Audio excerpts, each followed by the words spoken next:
নিজের প্রতি বিনিয়োগ করা হলো পৃথিবীর সেরা বিনিয়োগ, যার লভ্যাংশ আপনি সারা জীবন পাবেন। অন্যের সাথে নিজের তুলনা করা বন্ধ করুন। আপনার একমাত্র প্রতিযোগিতা হওয়া উচিত আপনার গতকালের সংস্করণের সাথে।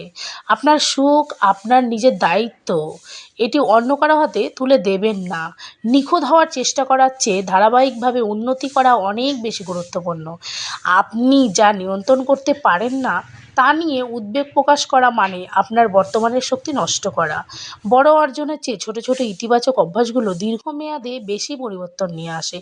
অপেক্ষার সঠিক সময় কখন আসে না, আজ এবং এখনই শুরু করার সেরা সময়। ব্যস্ত থাকা আর উৎপাদনশীল থাকা এক কথা নয়। অপ্রয়োজনীয় কাজ বাদ দিতে শিখুন। শৃঙ্খলা বা ডিসিপ্লিন হলো আপনার বর্তমান চাওয়া এবং ভবিষ্যতের পাওয়ার মধ্যে সেতুবন্ধন। ব্যর্থতা মানে হেরে যাওয়া নয়, বরং এটি শেখার একটি নতুন সুযোগ মাত্র। আপনার চারপাশে এমন মানুষ রাখুন যারা আপনাকে অনুপ্রাণিত করে, যারা আপনার শক্তি শুনে নেয়। তাদের থেকে দূরে থাকুন। না বলতে শেখা একটি শিল্প। এটি আপনাকে নিজের লক্ষ্যের প্রতি মনোযোগী হতে সাহায্য করে। ক্ষমা করতে শিখুন, অন্যের জন্য নয়, নিজের মানসিক শান্তির জন্য। অতি চিন্তা সমস্যার সমাধান করে না, বরং নতুন সমস্যার সৃষ্টি করে। যা আপনার কাছে আছে তার জন্য কৃতজ্ঞ থাকুন। কৃতজ্ঞতা আপনার জীবনকে পূর্ণতা দেয়। জীবন খুব ছোট, তাই অন্যের জীবনযাপন করে নিজের সময় নষ্ট করবেন না। আপনার বর্তমান পরিস্থিতি আপনার শেষ গন্তব্য নয়, আরও ভালো কিছু আসার অপেক্ষায় আছে। কমফোর্ট জোন থেকে বেরিয়ে আসুন, কারণ ওখানেই সব বড় পরিবর্তন ঘটে। প্রতিদিন অন্তত এমন একটি কাজ করুন যা আপনাকে আপনার লক্ষ্যের দিকে এক ধাপ কাছাকাছি নিয়ে যায়।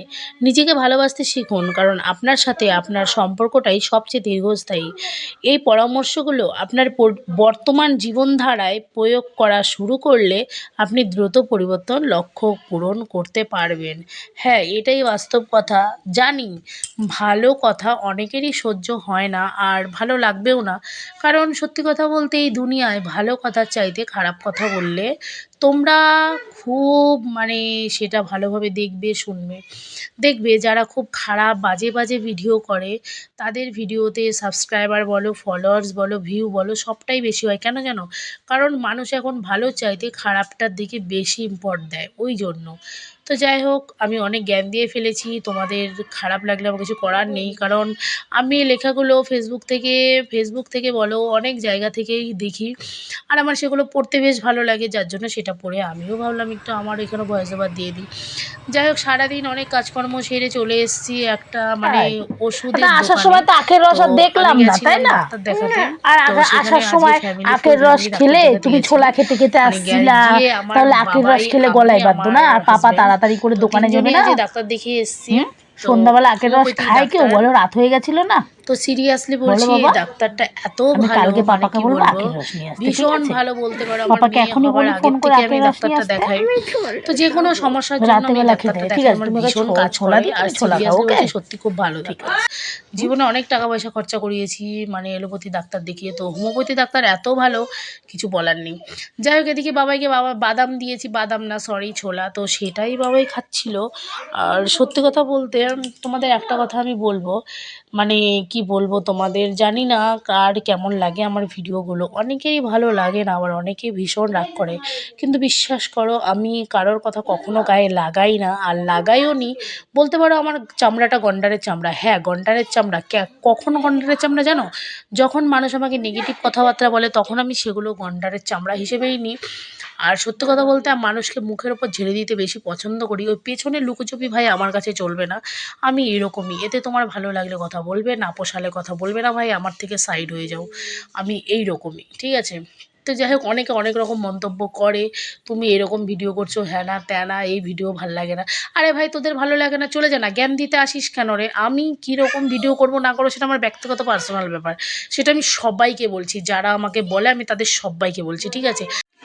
তো সত্যি কথা বলতে জীবনটা অনেক ছোট, নিজের মতো চলবো, নিজের মতো ফিরবো, নিজের ভালোবাসার মানুষদের সাথে থাকবো, এটাই স্বাভাবিক, তাই না? তো কে কী বললো না বললো তাতে আমার কিচ্ছু সেরা যায় না। যাই হোক, তোমাদের দাদাভাই এখন বিয়ে খেতে চলে যাচ্ছে, এটাই বলার ছিল।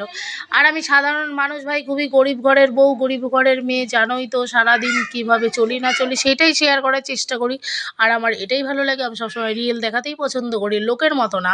2 টাকার ইনকাম করে 2 লাখ টাকার ফুটানি দেখাবো ভাই, আমার এরকম কোনো ইচ্ছা নাই, আর থাকবেও না কোনো দিন।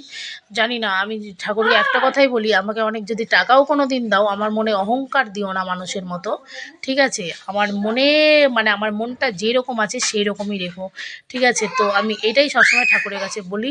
তো যাই হোক, সবাই ভালো থেকো, সুস্থ থেকো। আর আমার মিনি ব্লগটি কেমন লাগলো অবশ্যই তোমরা জানিও, ভালো লাগলে একটা লাইক কমেন্ট শেয়ার করে দিও। আর এখানে দেখতেই পাচ্ছ তার বোন আর তার দিদির কাহিনী, তো এরা খেলাখেলি করছে এখানে। আর বাবা একটু আগে হাগু করে আসলো, ওর জন্য ওকে প্যান্টুল পরিয়ে দেওয়া হচ্ছে। যাই হোক, আজকের ভিডিওটা কেমন লাগলো তোমরা অবশ্যই জানিও, আর ভালো লাগলে একটা লাইক কমেন্ট শেয়ার করে দিও। দেখা হবে নেক্সট অন্য কোনো ব্লগে। সবাইকে আপাতত টাটা জানিয়ে গুড নাইট বলে দিলাম। Good night.